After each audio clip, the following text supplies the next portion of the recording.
Fala galera, eu sou o Felipe e hoje eu tô aqui para dar 5 dicas milagrosas para melhorar a sua fala no inglês. Se você gosta de conteúdos como esse, não esquece de se inscrever aqui embaixo no canal e ativar o sininho para não perder notificação dos próximos vídeos. As nossas redes sociais estão todas aqui na descrição, assim como o nosso site, então depois dá uma olhadinha lá também.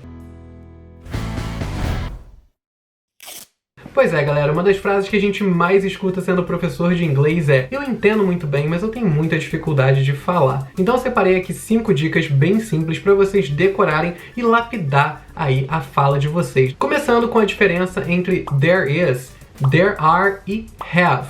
O que acontece? There is, there are, ou o verbo to have, eles são traduzidos para o português como tem, o que deixa a galera um pouco confusa. A gente aqui no português usa o tem para duas situações bem distintas. A gente pode usar para falar de posse, né, dizer que eu tenho alguma coisa, eu tenho um carro, eu tenho uma casa, eu tenho um celular. Ou a gente também pode usar o tem para falar de existência, né? Então, tem um sofá na minha sala. Então, quando eu falo que tem um sofá na minha sala, eu não estou dizendo que a sala possui um sofá, eu estou dizendo que ele existe ali dentro daquela sala. E a mesma coisa acontece no inglês, só que no caso do inglês, para essas duas situações a gente usa palavras e expressões diferentes. O verbo to have, ele vai ser usado para falar de posse, ou seja, você dizer que você tem alguma coisa. Então, no caso, traduzindo aí para o inglês, as frases que eu usei como exemplo: I have a house, I have a car, I have a cell phone. Então eu tô dando ideia de posse. Quando eu quero falar de existência, dizer que algo existe em algum lugar, eu vou usar there is quando for singular ou there are quando for plural. Então, por exemplo,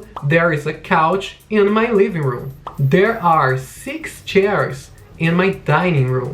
Vale lembrar que o verbo to have, ele também pode ser conjugado como has, dependendo do sujeito que ele está acompanhando. Então, se a gente estiver falando aí dos sujeitos he, she ou it, a forma como have vai aparecer depois vai ser has. Então, he has a car, she has a car, I have a cell phone.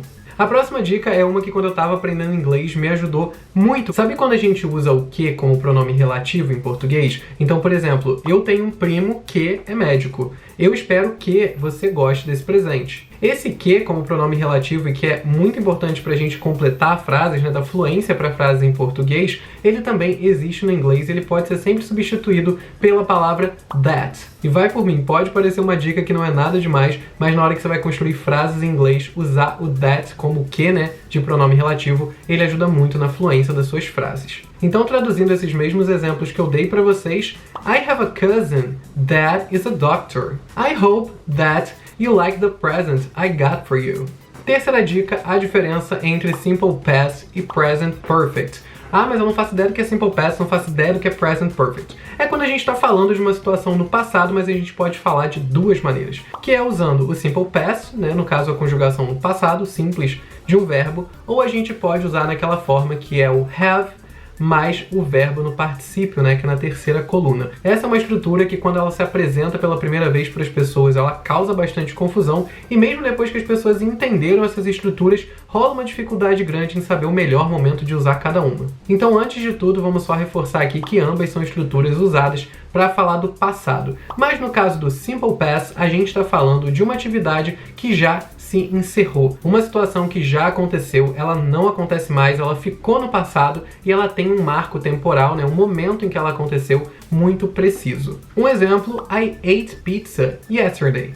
I ate pizza yesterday. Eu comi pizza ontem. Essa atividade acabou, eu fiz ela ontem e ela ficou lá atrás. Quando eu tô falando do present perfect, eu tô falando de uma atividade que aconteceu no passado, porém que definir o momento exato em que ela aconteceu não é tão simples assim. Pode ser que ela ainda esteja acontecendo, pode ser que ela tenha acontecido durante um tempo, pode ser que eu não saiba o momento exato em que ela aconteceu, eu só sei que aconteceu no passado. Lembra que eu tava falando pra vocês sobre comer pizza? Então, I ate pizza yesterday, eu comi pizza ontem. Se eu, por exemplo, fosse falar pra vocês I have already eaten pizza twice this week, quer dizer que eu já comi pizza 2 vezes essa semana. Eu nem tô determinando que é a última vez que eu vou comer. Eu também não tenho um momento específico em que eu fiz isso, né? Porque eu fiz em mais de um momento. Então vocês entendem que definir exatamente um marco temporal no passado aqui é bem difícil. E é por isso que eu não vou usar o simple past, eu vou usar o present perfect. Quarta dica muito importante e muito simples é se lembrar que nas estruturas do inglês a gente usa o adjetivo antes do substantivo. Essa é uma das maiores confusões que quem está aprendendo inglês acaba fazendo porque aqui no português a gente tem a estrutura contrária. A gente primeiro fala o substantivo e depois a gente dá um adjetivo para ele. Então, ele é um homem alto. Ele é um homem alto. O homem, substantivo, eu vou lá e dou a característica, né, o adjetivo depois. Então eu digo o que aquela pessoa é, o que aquele objeto é, depois que eu já apresentei esse objeto. No inglês, essa estrutura é invertida. A gente primeiro fala o adjetivo e depois a gente diz a quem ou ao que a gente está se referindo com aquele adjetivo. Então, duas frases aqui em português para a gente poder traduzir para o inglês e vocês verem essa inversão. Então, ele é um homem alto, ela é uma mulher magra. Então, homem alto, né? Primeiro o substantivo, o sujeito e depois o adjetivo. Ele é um homem alto e ela é uma mulher magra. Então, primeiro também o sujeito e depois a característica, né? Depois o magra. Em inglês, essas frases ficariam: He is a tall man, né? Tall, alto. Man, homem. Então, a tall man, um alto homem, né? Eu coloco primeiro o adjetivo e depois o sujeito. E a segunda frase ficaria: She is a thin woman. She is a thin woman. Thin, que significa magra, e woman, que significa mulher. Então, em vez de falar she is a woman thin, eu vou falar she is a thin woman. He is a tall man. Então, o adjetivo antes do sujeito, né? Antes do substantivo. E por último, uma dica muito importante sobre artigos, né? Artigos definidos e artigos indefinidos. Ah, Felipe, mas o que é um artigo? Para não entrar muito numa explicação técnica e só dar uns exemplos para vocês, o artigo indefinido seria o nosso uma, quando a gente está falando de alguma coisa, mas a gente não está definindo muito bem que aquela é a coisa. A gente está só falando que ela é uma dentre várias. Já o artigo definido é quando a gente quer definir aquela, né?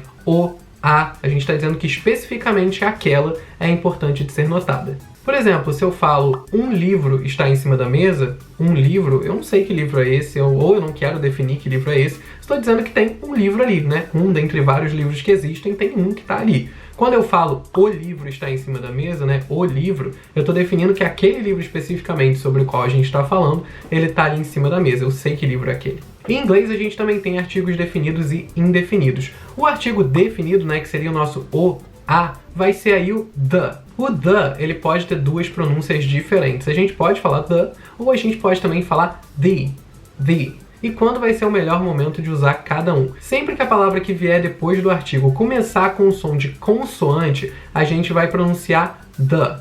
Quando ela começar com o som de vogal, a gente vai pronunciar the. Vocês vão perceber quando vocês forem testando isso com outras palavras, o quanto que ajuda a poder começar uma palavra com som de vogal pronunciando o artigo dessa forma, né? Funciona melhor na frase. E quando a gente está falando aí dos artigos indefinidos, a gente vai ter o a ou an, que também vai mudar aí de acordo com o som do início da palavra seguinte. Então, se a gente tem uma palavra que começa com som de consoante, a gente vai usar a. Se a gente tem uma palavra que começa com som de vogal, a gente vai usar o an. Então, nesse caso, falando aí do livro que está em cima da mesa, né, um livro ou o livro, se a gente estivesse querendo definir que livro é esse, eu falaria The book is on the table. Se eu estivesse falando de um livro qualquer, que eu não quero definir, nesse caso eu usaria a book is on the table. Eu não falaria an book, porque o som de B é de consoante, mas nesse caso eu estou só dizendo que é um livro qualquer, não estou definindo qual que é.